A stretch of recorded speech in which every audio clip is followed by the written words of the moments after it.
Alright guys, hope you're all doing well. So today we learned more about episode 3. We got Flamethrower was confirmed as the new specialization, which was included in yesterday's episode 3 trailer. We learned about the skill tree for the new specialization weapon. We got some footage of the new specialization weapon. We got some footage of the new Chameleon exotic assault rifle and more. So I'm going to be covering all of today's state of the game in this video. If you enjoy this one, drop a like. If you don't, a dislike. And let's begin. Alright, so as always, I've got a list of everything that was included in today's state of the game, and I'm going to be recapping it and basically going through the entire list. So there's going to be a lot of images in this video, a lot of screenshots. There's going to be some footage from state of the game of the new Flamethrower. So let's just begin this one. So today we had Hamish, Drew and Yannick. They started off by showing the trailer for episode 3. If you do want to see the trailer for episode 3, I did include it in my video yesterday, so please go check it out there, or I will leave a link in the description for you to go watch it on the official Ubisoft webpage on YouTube. Now, they went on to confirm, obviously, from that footage that the Flamethrower is going to be the new specialization. I think this is something that's been in the pipeline for a long time. They confirmed it's something that's been on the table for a long time, but they just wanted to bring it in at the right time. With episode 3 and the return of the cleaners, which have got a new look, it seems that the Flamethrower, it is the right time for that. Now, they went on to confirm the priority alert, so there was no planned maintenance this week at all.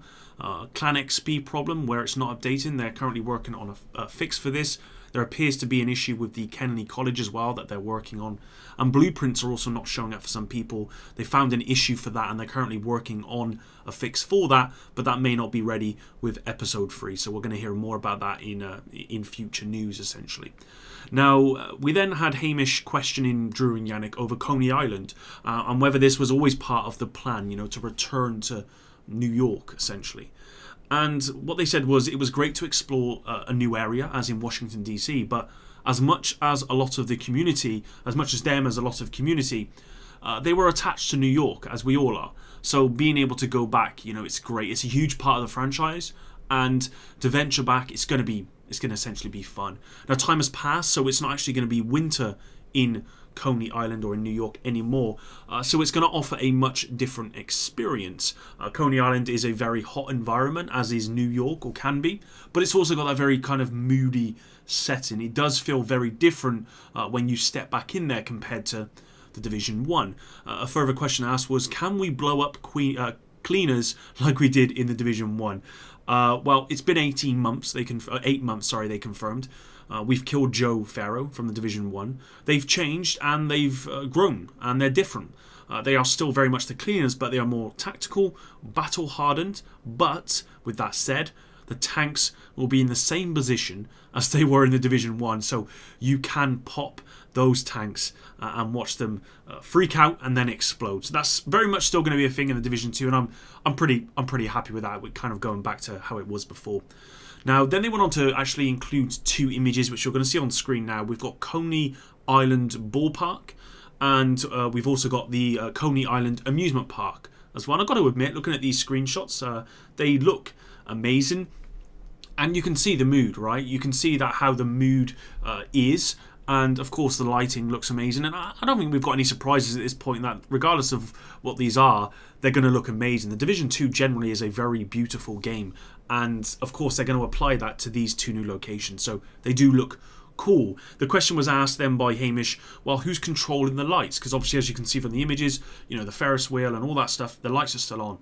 And Drew commented saying, well, based on their research and the researchers that went out to these locations and discussed what would happen in a Division scenario. If you remember back when the Division 2, before the Division 2 first came out, there was a video that went round where they sent out researchers to Washington D.C. to investigate the area, essentially, and get establish what would happen. Well, with that research, the lights being on is a realistic feature. If this was to happen, everything wouldn't suddenly go dark. You would still have lights on in certain locations, so that's why. Now, the specialization is being called Firewall. And they said basically, you're going to be fighting fire with fire. The 2 new classified assignments, we've got the Detention Center and the Nightclub. And you should see some images on screen of both of those locations. With the Nightclub, which is the image on screen now, it doesn't actually capture how good the lighting is going to be for this particular area, but apparently it's a very cool experience. I imagine it's going to be where you go through and it's pretty much a nightclub, you know, it's crazy, which again, I like that, and I think that's going to be a cool idea.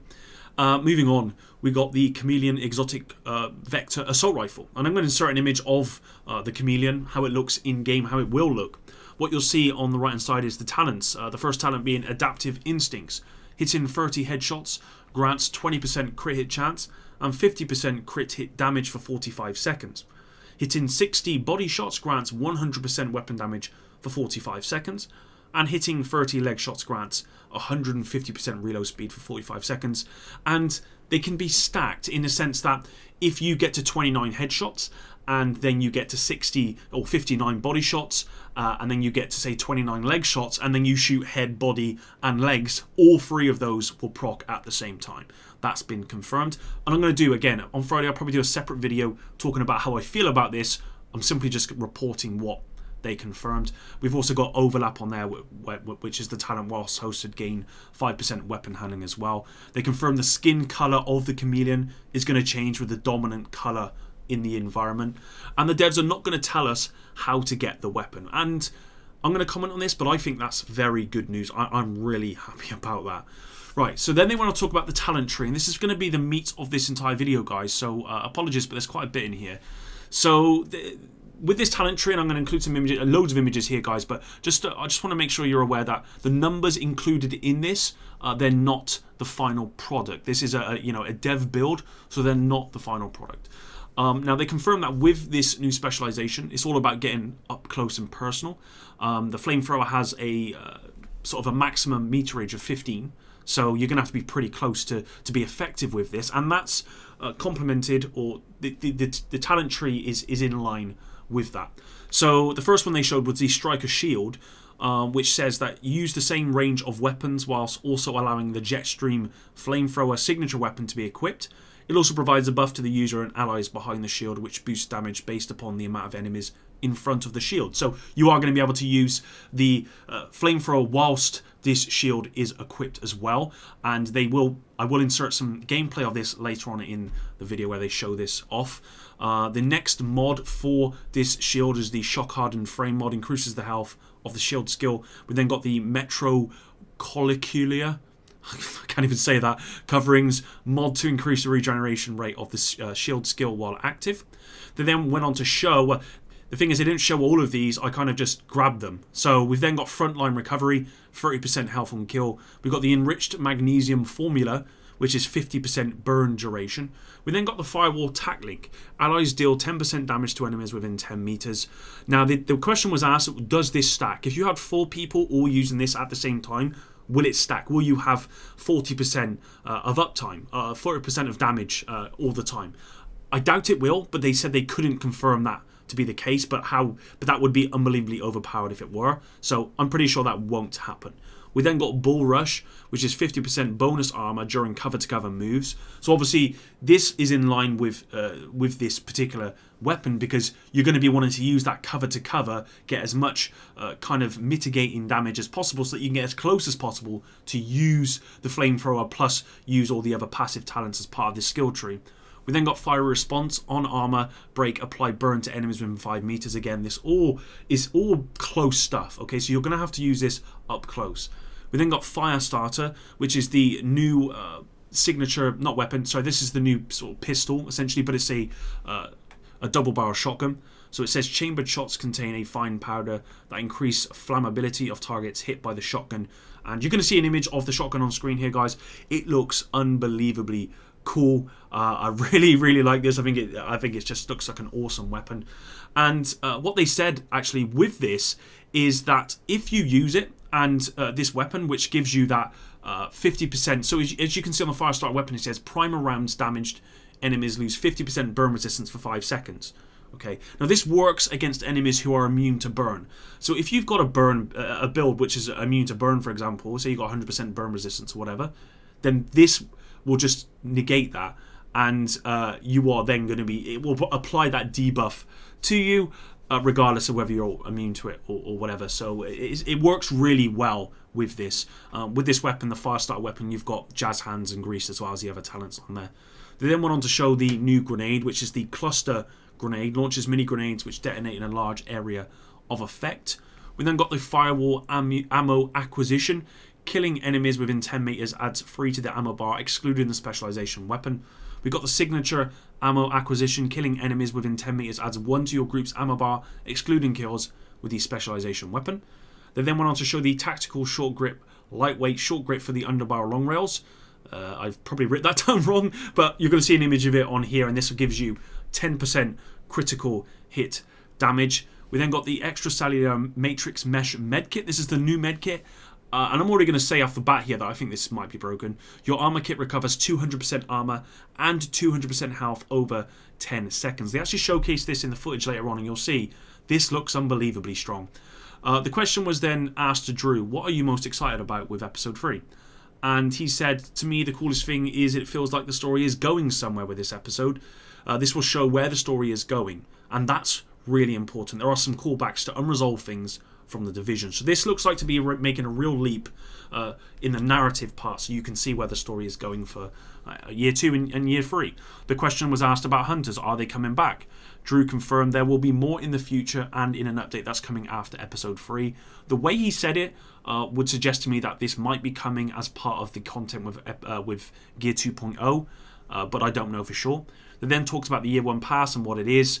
Essentially, Year 1 pass owners get access to missions 7 days early, and specialization, the weapon and all the other stuff, comes out on day 1 for everyone. It's only the narrative content that Year 1 pass owners get early, plus the 2 classified missions as well. And here I'm going to insert the flamethrower footage. I'm not going to insert all of it because otherwise we'll be here all day, honestly, because it's about 5 to 10 minutes, and this video is already up at over 11 minutes. So, but I'll include it here, and you guys can see how it works. A work in progress developer build. So do keep that in mind. But we want to show you as much as we can, as soon as we can. Yes. Get that one. Nice. It's perfect with a rusher. Yeah, I was saying. That poor rusher didn't even stand a chance. Yeah. Very cool. Oh, George is... Oh. Have you played this game before, George? Do you feel the pressure of everybody watching you? Look, George is just trying to show you how this new medkit works. I see. No, yeah. He's so doing George his takes job. damage, you'll see. He's regenerating his armor. Yeah. George knows so that's what he's last doing. for 10 seconds. Do not come at my team like that. George is a beautiful flower that knows what he's doing. Okay, very cool. So did we have a chance to look at the sidearm yet? In 2 seconds. George is quietly freaking out on the Let me try not to make a the fool side of the myself. room. Okay, here we go.